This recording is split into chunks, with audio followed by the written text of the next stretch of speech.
जीवन मतलब युद्ध। या तो आप हंस हंस के लड़ोगे या रो रो के लड़ोगे। तुम्हारी जीत किस पर निर्भर करती है। अगर इससे तुम्हारी दोस्ती हो गई और तुम जो करना चाहते हो उसमें ये तुम्हें सपोर्ट करने लगा। उस दिन मुझे एहसास हुआ कि महाभारत क्यों हुई। आपको कोई डांट दे उतना बुरा नहीं लगता, आपको कोई भगा दे बुरा नहीं लगता।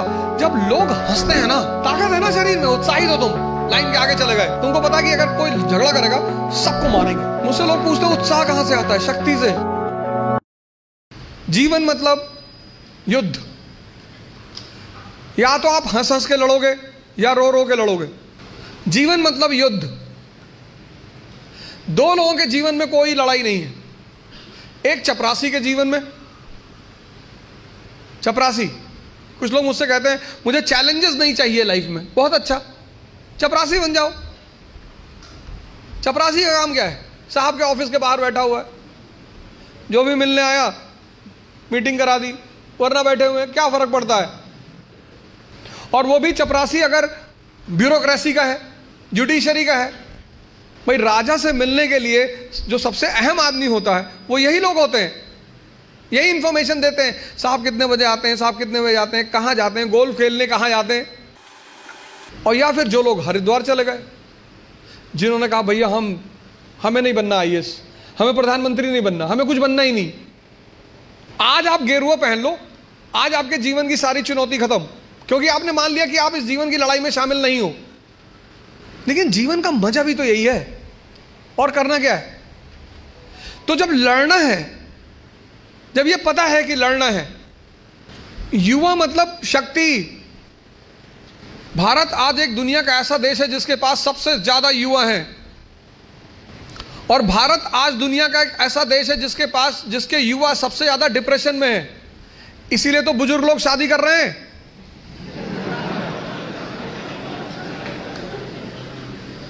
अरे नहीं, मैं नाम क्यों लूं किसी आदमी,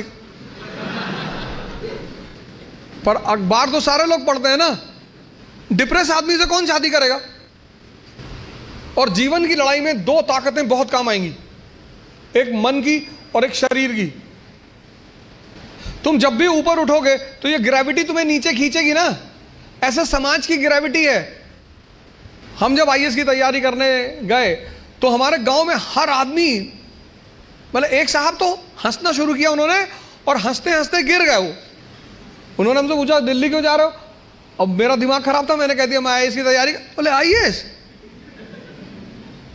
फिर वो हंसने लगे और हंसते हंसते वो गिर गए। और उस हंसी का इतना रोल रहा मेरे जीवन में, मतलब उस हंसी ने मुझे एकदम मजबूत कर दिया था कि अब आईएएस ही बनना है। उस दिन मुझे एहसास हुआ कि महाभारत क्यों हुई। आपको कोई डांट दे उतना बुरा नहीं लगता, आपको कोई भगा दे बुरा नहीं लगता। जब लोग हंसते हैं ना तब बहुत दर्द होता है। लेकिन मेरे पिताजी ने मुझसे कहा कि आईएएस प्रधानमंत्री बनने वाले आदमी। अरे मैंने कहा यार क्यों चढ़ा रहे हो फालतू में।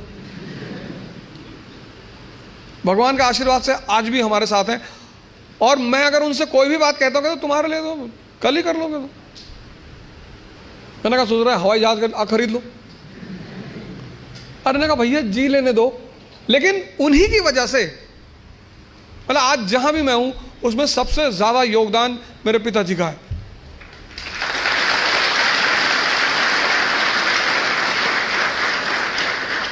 और वो योगदान क्या है सबसे बड़ा? उन्होंने मुझे कभी निराश नहीं किया। हमेशा हर चीज में, अरे तुमसे क्यों नहीं होगा, तुम ही करोगे। मैं जब सेमिनार लेने निकलता हूं तो आमतौर पर उनसे बात कर लेता हूं। कोई भी मैच हो तो जब मैच खेलने आप उतरते हो ग्राउंड पे तो हर मैच में एक फीलिंग तो रहती ही है। मैं उनसे बोलता हूं कि यार सेमिनार है, हाँ ठीक है तुम जाओ, तुम एक दिन यूएन में भी बोलोगे। और वो चीज इतनी उत्साहित कर देती है।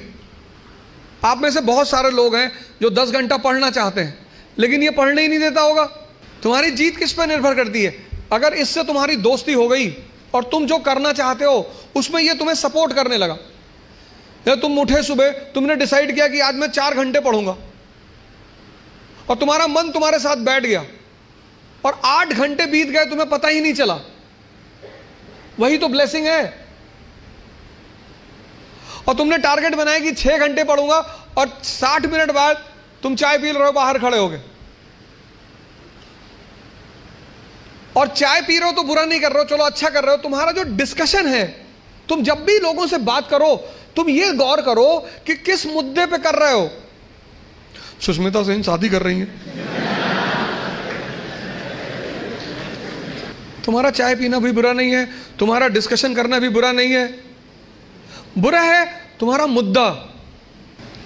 चलो बाहर निकल ही आए, बात कर रहे हो, कोई बात नहीं, तो किसी ऐसे मुद्दे को उठाओ जिससे, और डिबेट का मतलब झगड़ा नहीं, डिबेट का मतलब एक्सचेंज ऑफ इंफॉर्मेशन। पूरी जिंदगी तुम ये कभी नहीं कह पाओगे कि अब मुझे सब कुछ आता है, और जिस दिन तुमने ये कह दिया, किसी मेंटल हॉस्पिटल जरूर चले जाना। अपने आप को ताकतवर बनाओ, फिजिकली और मेंटली, क्योंकि यही ताकत तुम्हारा उत्साह बनेगी। पीवीआर की टिकट लेनी है, लाइन में खड़े हो तुम, और तुम्हारी हाइट है 6 फीट और वेट है 250 kg, तो तुम लाइन में कभी नहीं जाओगे। ताकत है ना शरीर में, उत्साहित हो तुम, लाइन के आगे चले गए। तुमको पता कि अगर कोई झगड़ा करेगा सबको मारेंगे। मुझसे लोग पूछते हैं उत्साह कहां से आता है? शक्ति से। ये जो एंथुजियाज्म है, ये जो कॉन्फिडेंस है, ये ताकत का खेल है। अपनी पढ़ाई के साथ जिस चीज को तुम निगलेक्ट करते हो, जो निगलेक्ट करते हो, तुम उस पर ध्यान ही नहीं देते, वो चीज है तुम्हारी पर्सनैलिटी। पढ़ाई के साथ साथ जो इक्वली इंपॉर्टेंट चीज है वो है पर्सनैलिटी, तुम्हारी साइकोलॉजी, तुम्हारा सोचने का तरीका। सिर्फ किताब लेकर खड़े होने से बहुत बड़ी बात नहीं होती। सिर्फ वेपन लेकर खड़े, महाभारत के युद्ध में अर्जुन के रथ पे शिखंडी खड़ा हो जाता है, भीष्म पितामह का इससे क्या लड़े? हथियार उसके भी हाथ में है, लेकिन वो मानते नहीं उसको। जीवन में एक और अहम बात है, वो है व्यक्तित्व। व्यक्तित्व का मतलब बदमाशी नहीं होता। कॉलर खड़ा कर लिया, 3 बटन खोल ली, चाबी नचाते हुए जा रहे, ये सब नहीं होता।